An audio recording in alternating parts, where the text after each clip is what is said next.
안녕하세요. 소아청소년과 전문의 하정훈입니다. 떼쓰는 아이가 있습니다. 평소에는 천사 같다가 조금만 자기 마음에 안 들면 울고 불고 난리가 납니다. 이렇게 난리를 치다가도 자기가 원하는 것을 부모가 들어주게 되면 언제 우려나는 듯이 생글거립니다. 집에서는 어느 정도 말 잘 듣는 아이가 공공장소에 가기만 하면 떼를 쓰는 경우도 있습니다. 이런 아이와 부모를 보는 주변 사람들 역시 답답해집니다.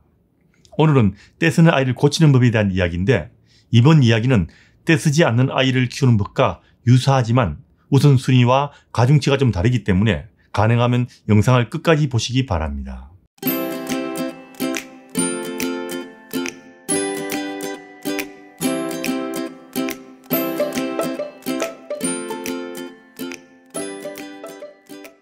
요즘 떼쓰는 아이들 정말 많습니다.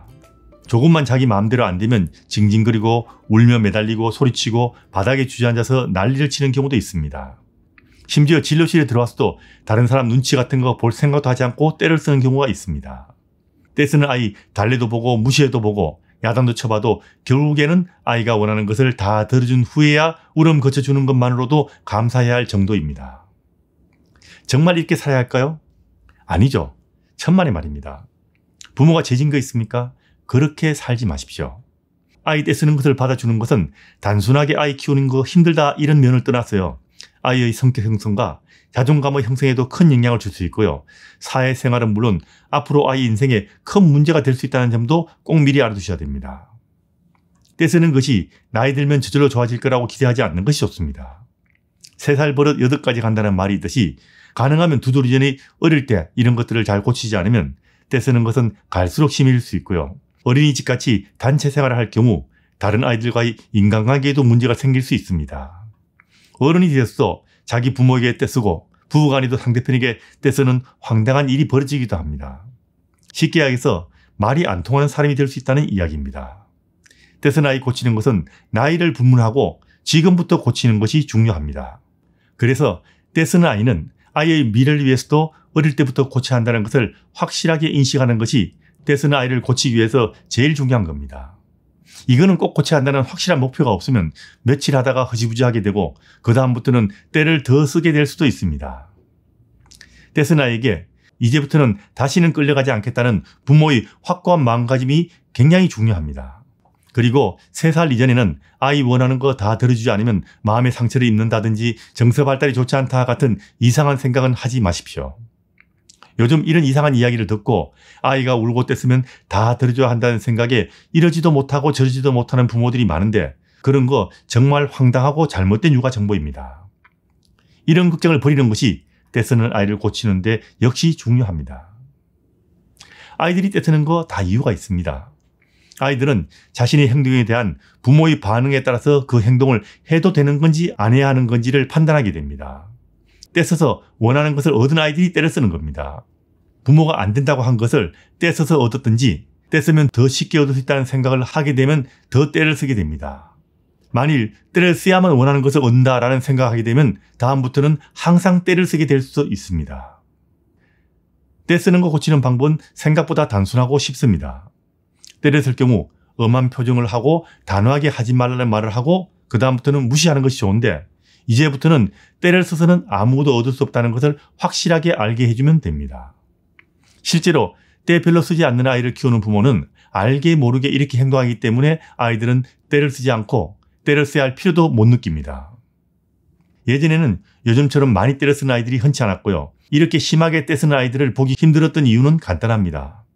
떼를 써서는 아무것도 얻기 힘들었기 때문입니다. 함부로 떼쓰다가는 야단 맞거나 한 대 얻어맞기 딱 좋았죠. 그리고 아이들도 자기가 어느 정도를 부모에게 요구할 수 있는지를 알고 요구를 했던 겁니다. 공공장소에서 떼쓸 경우 이거 쉽지 않을 수 있습니다. 하지만 공공장소에서도 일관성 있게 단호한 말과 태도로 하지 말라는 말과 함께 무시하고 기다리는 것이 좋은데, 그게 힘들 경우는 아이가 원하는 것을 그 자리에서 들어주지 말고 아이를 데리고 그 자리를 떠나는 것이 좋습니다. 떼를 써도 소용없다는 것을 알게 하고 떼를 쓸 경우 원하는 것을 얻을 수 있는 장소를 아예 떠나야 한다는 대가가 있다는 것도 가르치는 겁니다. 여기까지가 당장에 제일 중요한 겁니다. 그리고 단호하게 말하고 떼쓰는 행동을 무시하는 것이 떼쓰는 아이를 고치는데 정말 중요한데, 이게 더 효과를 보려면 아이가 부모와 가족에 대한 소속감이 있어야 합니다. 이게 없으면 부모가 무시하는 거 별로 겁내지 않을 수 있습니다. 그리고 아이와 부모 간에 사랑과 신뢰가 생기면 때를 쓰지 않아도 부모가 해줄 것은 해준다는 확신을 가지게 될 겁니다. 부모도 들어줄 수 있는 것의 범위를 미리 정해서 아이가 때를 쓰지 않아도 원하는 것을 해주는 것 역시 필요합니다. 그래야 때를 쓰지 않아도 부모가 내가 원하는 것은 들어준다라는 믿음이 생기게 되는 겁니다. 때 쓰는 것을 고칠 때는 일관성이 있어야 하고 꾸준히 합니다. 부모의 컨디션이 좋지 않거나 신경 써야 할 일이 많을 때는 하다가 지쳐서 그만두게 될 수 있고, 그렇게 되면 때 쓰는 것이 더 심해질 수 있습니다.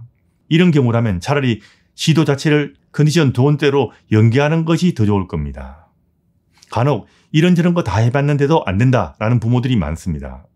육아는 일관성이 중요한데 이런저런 방법을 다 해봤다는 것은 육아 방침을 매번 바꾸었다는 것이고, 결국 이런 경우는 때 쓰는 아이에게 매번 끌려갔다는 이야기밖에 되지 않기 때문에 이런 것은 바람직하지 않습니다.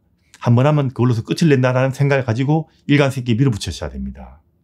하지만 이것만 가지고는 당장은 고쳐지는 것 같지만 다시 때 쓰는 아이가 되기 쉽습니다. 그래서 아이의 일상과 부모와 가족의 일상도 개선하는 것이 중요합니다. 아이가 자신이 원하는 것을 제대로 얻는 법을 가르치는 것이 중요한데, 여기는 두 가지 기술을 습득하는 것이 필수입니다. 언어 발달과 인간관계 발달입니다. 말로서 자신이 원하는 것을 제대로 이야기하지 못할 경우 때를 쓰게 될 가능성이 높기 때문에 어릴 때 어른들과의 일상 대화에 많이 노출해서 아이가 말을 제대로 배우게 하는 것이 중요하고요.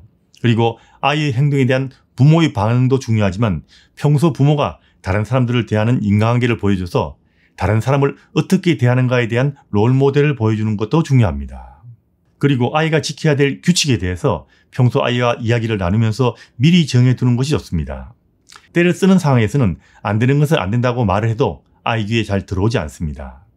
때 쓰는 것을 들어주지 않으면 자존감 상한다거나 정서에 문제가 생긴다고 생각하지 마세요. 도리어 아이에게 규칙과 한계를 명확하게 하고 그 틀 속에서 마음대로 자유롭게 놀게 하는 것이 불안해하지 않고 자유롭고 창의적인 인생을 살 수 있게 만들어주는 밑바탕이 되는 겁니다. 그리고 평소에 아이에게 자신이 요구할 수 있는 것과 얻을 수 있는 것의 한계를 어느 정도 알게 하고요. 자신이 원하는 것을 가지는 합리적인 방법을 알게 하는 것도 필요합니다. 그리고 자기가 가지고 싶지만 가질 수 없는 것을 포기할 줄도 알게 하고요. 내 마음대로 되지 않아도 좌절하지 않고 스스로 대안을 찾아서 재밌게 놀 줄도 알게 키워야 합니다. 그리고 사랑과 신뢰, 부모의 권위와 가정의 룰과 한계, 훈육과 육아의 일관성, 언어 발달과 인간관계의 발달, 그리고 롤모델, 이런 것들이 모두 때 쓰지 않는 아이를 키우는데 중요한 겁니다. 그리고 아이를 가정의 일상에 동참하게 하세요. 별거 아니지만 이런 것들이 아이 때 쓰는 거 줄이는데 상당히 도움이 됩니다. 가족 일상에 참여할수록 아이는 자신의 행동을 더 잘 통제하고 어른 말을 듣는 습관을 들이게 됩니다. 장난감 가지고 놀았으면 일정한 곳에 두는 것, 식사 다 했으면 씻기 씻는 곳에 두는 것, 식사할 때 자기가 먹을 숟가락 정도는 식탁에서 가져오게 하는 것 등 별거 아니더라도 이렇게 아이에게 부모의 일상에 함께할 기회를 줘야 합니다.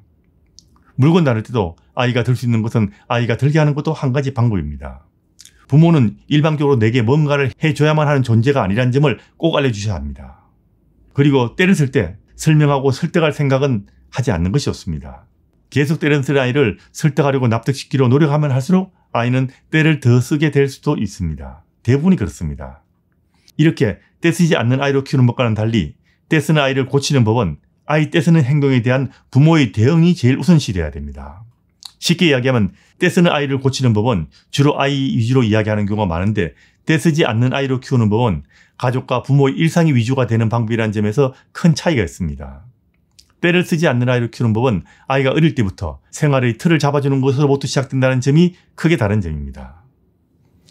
아이들은 어릴 때부터 자신이 원하는 것을 다 얻을 수 있다거나 바로바로 원하는 것을 얻을 수 있다고 배워서는 안 됩니다. 그리고 우는 것이 모든 것을 해결할 수 있는 마법의 열쇠가 되어서도 안 됩니다. 어릴 때부터, 심지어 신생아 때부터 안 되는 것은 안 된다는 것을 명확하게 알고 안 되는 것이 울어서 되게 하는 일은 없어야 됩니다. 내가 원하는 것을 다 얻을 수 없고 울어도 내가 원하는 것을 다 가질 수 없다는 것, 이건 아이들에게 자제를 경험하게 하고 그것을 극복하게 하는 능력을 길러주는 건데, 이건 아이가 평생을 살아갈 때 실패에 좌절하지 않고 실패를 극복하고 더 큰 성공으로 나갈 수 있게 하는 중요한 능력이 되는 겁니다. 이게 돼야 때를 쓰는 것이 줄게 됩니다. 때 쓰는 아이를 고치는 법보다 떼쓰지 않는 아이를 키우는 것이 훨씬 더 쉽고 육아도 재밌어집니다. 붕어빵 만들 때 틀이 있어야 쉽고 그리고 제대로 만들 수 있듯이 아이를 키우는 육아도 틀이 있으면 쉬운데 이걸 육아 문화라고 합니다. 이런 것들은 아이를 가르친다는 개념으로 접근하지 말고요. 부모와 가족의 일상생활 속에서 아이를 키운다. 이런 식이 되면 아이를 키우는 것이 훨씬 더 쉬워지고 떼쓰지 않는 아이를 키우는 것도 쉬워질 겁니다.